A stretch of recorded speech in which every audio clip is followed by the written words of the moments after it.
Sunrise in Iraq's Mesopotamian marshes. These historic wetlands are nestled in southern Iraq, where human civilization emerged 7,000 years ago. But water scarcity is threatening this habitat and the humans who rely on it. There's no water, and if there's no water, there's no more fish. There's only bare land left. The water is dried.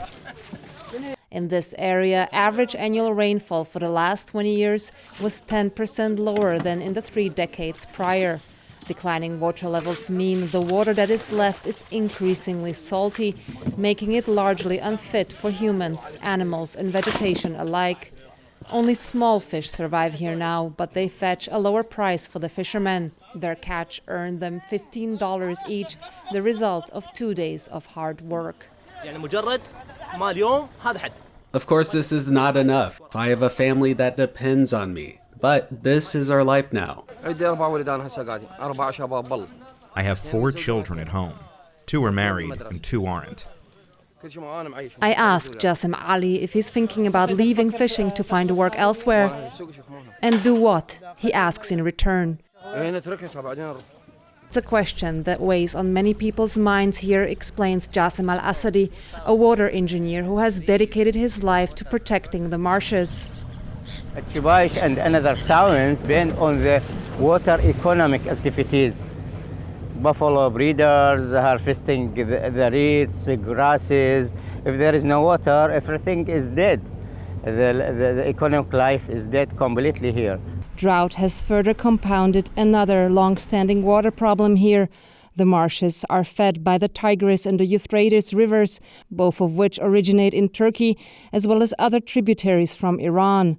Both countries have built dams upstream, which has gradually reduced water flow. The dams have long been a source of regional tensions, but climate change has further raised the stakes.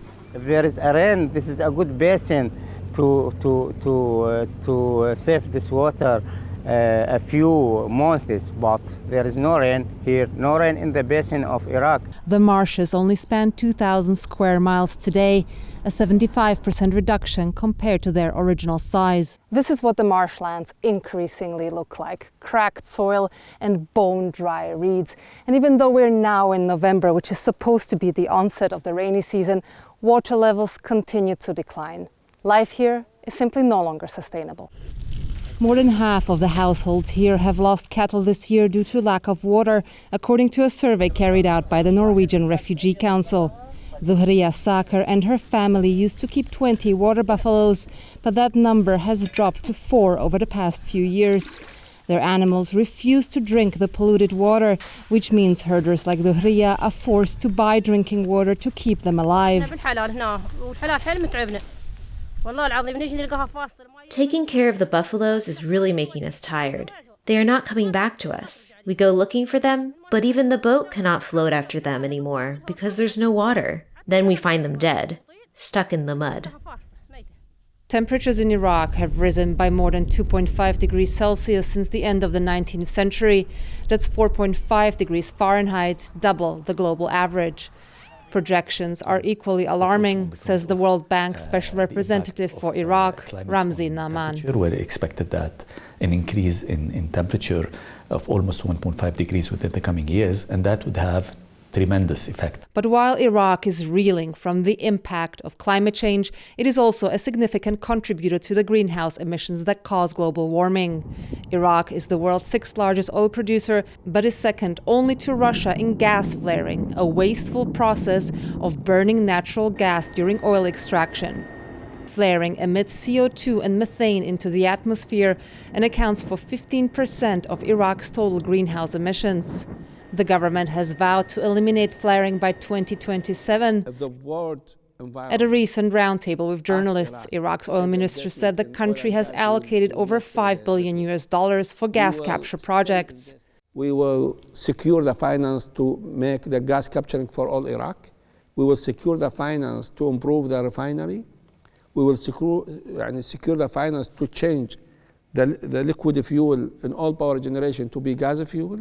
And all of this without any international support? All of this without need to international support. If we are requested to do more, we are happy to receive, and we know no one will give that.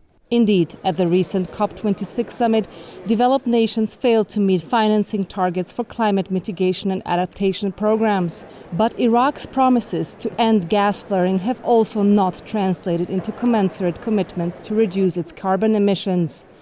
Iraq only pledged to reduce its emissions by 2% through national efforts, even though climate experts estimate that global emissions need to be cut by half by the end of this decade to limit global temperature rise to 1.5 degrees Celsius. These commitments are a bit shy. Iraq is a middle-income country, and I think that they have resources that are generated that could be enough in really guiding the process forward. For Iraq's farmers, time is running out. Record low rainfalls over the past 2 years have resulted in widespread crop losses across Iraq, according to aid agencies. Muhsin al-Rudaini is one of many farmers forced to abandon their fields due to the drought. During the 70s and 80s, this land was irrigated by the river flooding the land. Then gradually, we had to start using pumps. Last year, the water levels really dropped, and this year, there's no water at all. Outdated irrigation methods compound the water scarcity. Farmers today rely on the same inefficient surface irrigation techniques used by ancient Sumerians 4,000 years ago. Experts say Iraq urgently needs investments to modernize irrigation, but corruption and mismanagement are deeply entrenched in Iraq's bureaucracy, wasting oil money that could be used for climate adaptation programs. Entire farming communities have disappeared, sending ripple effects through Iraq's food supply chain. This used to be the breadbasket of Baghdad. We used to collect the crops in the morning, and they'd reach Baghdad after an hour or two. But now much of the produce sold here is imported from neighboring countries. Meanwhile, al-Rudaini and his son have had little choice but to swap their fields for jobs at a nearby brick factory where the air is thick with pollutants. Normally, no man would accept this kind of work because it makes you sick and it is tiring. It's too hot. You see the smoke? It means disease. What to do? What is the alternative? There's nothing but this work.